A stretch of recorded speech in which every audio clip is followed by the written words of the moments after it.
ఎన్నికలకు సమయం దగ్గర పడుతుండటంతో AP CM YS Jaganmohan Reddy ప్రచారంలో దూసుకువెళ్తున్నారు. పార్టీ అభ్యర్థుల గెలుపు కోసం అహర్నిశలు శ్రమిస్తున్నారు.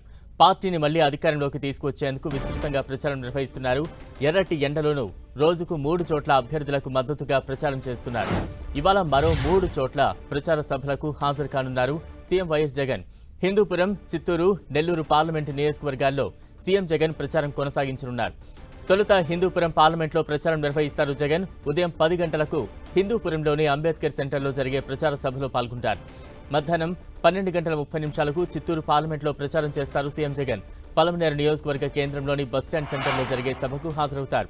ఆ తర్వాత నెల్లూరు పార్లమెంట్ పరిధిలోని నెల్లూరు సిటీ గాంధీ విగ్రహం సెంటర్లో జరిగే ప్రచార సభకు హాజరవుతారు సీఎం.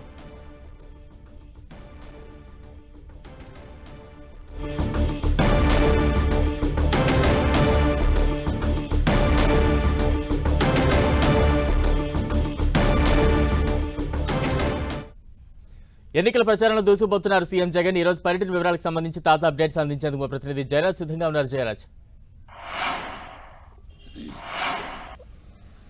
బలరాం, వైఎస్ఆర్సీపీ అధినేత ముఖ్యమంత్రి వైఎస్ జగన్మోహన్ రెడ్డి ఈరోజు 3 నియోజకవర్గాల్లో ఎన్నికల ప్రచారంలో పాల్గొంటారు. ఇప్పటికే దాదాపు 15 నియోజకవర్గాల పర్యటన పూర్తయింది. ఎక్కడికి వెళ్ళినా జనసందోహానికి ఇచ్చేటటువంటి హామీలు, వచ్చే ఎన్నికల్లో తాను చేసినటువంటి అభివృద్ధి సంక్షేమ కార్యక్రమాలు గురించి వివరిస్తున్నారు. ఇటీవల రిలీజ్ చేసినటువంటి మేనిఫెస్టోలో ఉన్నటువంటి అంశాలను ఏ విధంగా నెరవేరుస్తాము, గడిచిన 5 సంవత్సరాల కాలంలో ఏ విధమైన ప్రజా ఆకాంక్షల్ని, ప్రజలకు ఉన్నటువంటి ఆశయాల్ని నెరవేర్చామో వివరించేటటువంటి ప్రయత్నం చేస్తున్నారు. దీనికి ప్రజల నుంచి వస్తున్న స్పందన నేపథ్యంలో అన్ని ప్రాంతాల్లో కూడా వైసీపీ క్యాడరు, అదేవిధంగా నాయకత్వం పూర్తిగా ఏర్పాట్లన్నీ కూడా పూర్తి చేసింది. ఈ రోజు మొత్తం 3 నియోజకవర్గాల్లో ఎన్నికల పర్యటన చేపట్టబోతున్నారు. 10 గంటలకి హిందూపురం పార్లమెంటు పరిధిలో ఉన్నటువంటి హిందూపురం పట్టణంలో అంబేద్కర్ సెంటర్లో జరిగే ప్రచార కార్యక్రమంలో వైఎస్ జగన్మోహన్ రెడ్డి పాల్గొంటారు. దీనికి సంబంధించిన ఏర్పాట్లన్నీ కూడా పూర్తయ్యాయి. లక్షలాది మంది ఈ కార్యక్రమానికి హాజరయ్యేలా చూడటానికి కోసం మొత్తం వైసీపీ శ్రేణులందరూ కూడా పూర్తిగా కంకణం కట్టుకుని దీనికోసం శ్రమిస్తా ఉన్నారు. ఎక్కడికెళ్ళినా ప్రజా జన సందోహానికి ఎక్కువగా వస్తున్నటువంటి నేపథ్యంలో ముఖ్యమంత్రి కూడా ఎండను కూడా లెక్క చేయకుండా వచ్చేటటువంటి ప్రజా స్పందనని దృష్టిలో పెట్టుకుని ఆయా నియోజకవర్గాల్లో స్థానికంగా ఉన్న సమస్యలతో పాటు ఇప్పటి వరకు కూడా ఆ ప్రాంతంలో ఉన్నటువంటి వైసీపీ నాయకులు చేసినటువంటి అభివృద్ధి సంక్షేమ కార్యక్రమాలు, ప్రజలతో ఉన్నటువంటి సంబంధాలను కూడా వివరించేటటువంటి ప్రయత్నం జరుగుతూ ఉంది.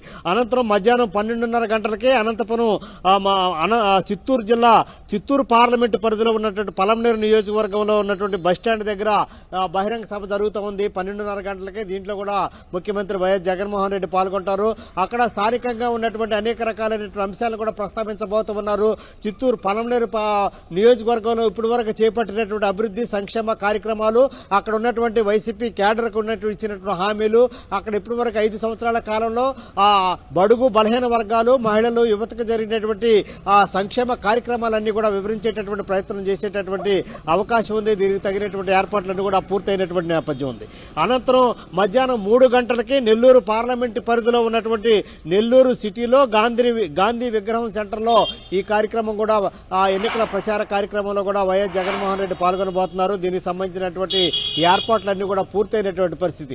నెల్లూరు అతి కీలకమైనటువంటి నియోజకవర్గం. నెల్లూరు పార్లమెంటులో అతి కీలకంగా ఉన్నటువంటి నియోజకవర్గాల్లో ఒకటిగా ఉంది. ఇక్కడ వైసీపీ తప్పకుండా విజయం సాధించే దిశగా ఏ ఏర్పాట్లు చేయాలి, ప్రజలకు ఇచ్చిన హామీలు ఏ విధంగా నెరవేరుస్తున్నాము, ఏ విధమైనటువంటి అంశాలన్నీ కూడా ఇప్పుడు వరకు కొనసాగి గడిచిన 5 సంవత్సరాల కాలంలో అక్కడ ఉన్నటువంటి ప్రజలకు ఇచ్చినటువంటి హామీలు ఎంతవరకు నెరవేర్చామనేటటువంటి అంశాన్ని పూర్తి స్థాయిలో స్థానికంగా ఉన్న సమస్యల్ని, స్థానికంగా ఇచ్చిన హామీల్ని, ఇప్పుడు వరకు నెరవేర్చినటువంటి అంశాలని, రాబోయే రోజుల్లో తీర్చేటటువంటి ప్రజా అవసరాలను కూడా ఈ బహిరంగ సభలో వైఎస్ జగన్మోహన్ రెడ్డి పేర్కొనేటటువంటి అంశం ఉంది. ఇప్పుడు వరకు జరిగినటువంటి దాదాపు 15 నియోజకవర్గాలు చేసినటువంటి వైఎస్ జగన్మోహన్ రెడ్డి ఎన్నికల పర్యటన, ఎన్నికల ప్రచార కార్యక్రమంలో పూర్తి స్థాయిలో అన్ని వర్గాల ప్రజలు కూడా పూర్తిగా నిరాజారాలు పడుతున్నారని చెప్పేసి వైసీపీ పేర్కొంటున్నటువంటి నేపథ్యంలో ఇటీవల రిలీజ్ చేసినటువంటి వైసీపీ మేనిఫెస్టోలో గతంలో 2019 ఎన్నికల్లో రిలీజ్ చేసినటువంటి నవరత్నాలు ఏవైతే ఉన్నాయో వాటి కొనసాగింపుగానే ఇప్పుడు కూడా ఎన్నికల మేనిఫెస్టోలో అంశాలు కూడా పొందుపరిచారు. పెన్షన్ల పెంపుదల, అదేవిధంగా యువతకు ఉద్యోగాల కల్పన, మిగతా అన్ని అంశాలు కూడా ఆయా బహిరంగ సభల్లో ముఖ్యమంత్రి వైఎస్ జగన్మోహన్ రెడ్డి ప్రస్తావిస్తూ ప్రజల్ని ఆకట్టుకునే ప్రయత్నం చేస్తున్నారు. బలరాం, మండు టెండను కూడా లెక్క చేయకుండా సీఎం జగన్ ప్రజల్లోకి వెళుతూ ఉన్నారు. ఈ నేపథ్యంలో వైసీపీ పార్టీ శ్రేణుల్లో ఎటువంటి జోష్ కనిపిస్తోంది? ముఖ్యంగా స్థానిక ప్రజల్లో ఆయా ప్రాంతాలకు సంబంధించిన ప్రజల్లో ఎటువంటి ఉత్సాహం కనిపిస్తోంది? బలరాం, ఈరోజు మనం చూస్తే గడిచిన 15 బహిరంగ సభల్లో వైఎస్ జగన్మోహన్ రెడ్డి పాల్గొన్న తర్వాత ఆయా ప్రాంతాల్లో ముఖ్యంగా మహిళా ఓటర్లు ఎక్కడైతే రాష్ట్రం మొత్తం మీద మహిళా ఓటర్ల ప్రభావం ఎక్కువగా ఉంది. రాబోయే రోజుల్లో జరగబోతున్నటువంటి ఎన్నికల్లో మహిళా ఓటర్లే అత్యంత కీలకమైనటువంటి శక్తిగా అవతరించేటటువంటి పరిస్థితి ఉంది. దీని తర్వాత యువత ఏదైతే ఉందో యువ ఓటర్లు కూడా ఎక్కువగా ఉన్నటువంటి నేపథ్యంలో మండు టెండర్ని దాదాపు 43 నుంచి 46 డిగ్రీల సెంటీగ్రేడ్ ఉన్నటువంటి వాతావరణంలో పూర్తి స్థాయిలో ఉదయం 8 గంటల నుంచి కూడా వాతావరణం మండు టెండ కూడా పూర్తి స్థాయిలో ఎక్కడికక్కడ చెమట్లు కక్కుతున్నటువంటి నేపథ్యంలో ఆయా ప్రాంతాల్లో నిర్వహించేటటువంటి బహిరంగ సభలకు ఎండను సైతం లెక్క చేయకుండా ముఖ్యంగా మహిళలు యువత కూడా పూర్తి స్థాయిలో స్వచ్ఛందంగా పాల్గొంటూ ముఖ్యమంత్రికి నీరాజనాలు పలుకుతా ఉన్నారు. ముఖ్యమంత్రి చేసే ప్రకటన పట్ల, ముఖ్యమంత్రి ఇచ్చే హామీల పట్ల, ముఖ్యమంత్రి చేసినటువంటి అభివృద్ధి సంక్షేమాల అంశాల గురించి కూడా అందరూ కూడా ఆకర్షితులవుతున్నటువంటి నేపథ్యం ఉంది. ఈ పరిస్థితుల్లో ముఖ్యమంత్రి కూడా పూర్తి స్థాయిలో ఎండను కూడా లెక్క చేయకుండా ఆయా ప్రాంతాలకు పూర్తిగా సుడిగాలి పర్యటన చేస్తున్నటువంటి నేపథ్యంలో మహిళా ఓటర్లు, యువ ఓటర్లు, రైతులు, ముఖ్యంగా రైతులు కూడా పూర్తి స్థాయిలో ఈ బహిరంగ సభలకు హాజరవుతున్నారు.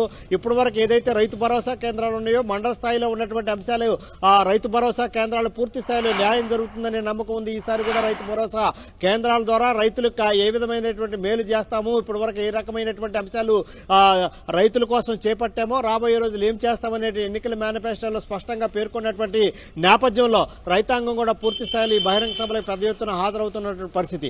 ముఖ్యంగా ఇప్పటి వరకు ముఖ్యమంత్రి చేసినటువంటి పర్యటనలో గ్రామీణ ప్రాంతాల్లో ఉన్నటువంటి నియోజకవర్గాల్లో ఎక్కువ పర్యటనలు జరిగినటువంటి నేపథ్యంలో అక్కడ ఉన్నటువంటి రైతాంగం, అదేవిధంగా కౌలు రైతులు, మహిళలు, యువత కూడా పెద్ద ఎత్తున ఈ కార్యక్రమానికి హాజరయ్యారు. పూర్తి స్థాయిలో సంపూర్ణ మద్దతు తెలియజేస్తున్నారు.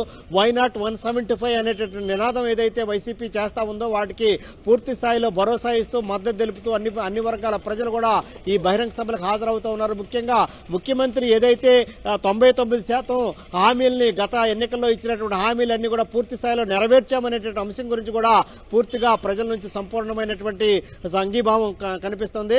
అయితే ఈ పింఛనుదారుల విషయం ఏదైతే ఉందో ఆ పింఛనుదారులకు సంబంధించినటువంటి అంశం గతంలో వాలంటీర్లు ఇంటికెళ్లి అందించేటటువంటి ప్రక్రియ కొనసాగింది. గత 1వ తారీఖు నుంచి కూడా బ్యాంకులకు వెళ్ళడం, క్యూలో నిలబడడం, ఇప్పటి వరకు కూడా దాదాపు 16 మంది చనిపోయినటువంటి నేపథ్యంలో ముఖ్యమంత్రి ఆయా ప్రాంతాల్లో అంశాలు ప్రస్తావించినప్పుడు అన్ని వర్గాల ప్రజలు ఆలోచించడానికి గురవుతూ ఉన్నారు. Balaram. Right, thank you Jayaraj.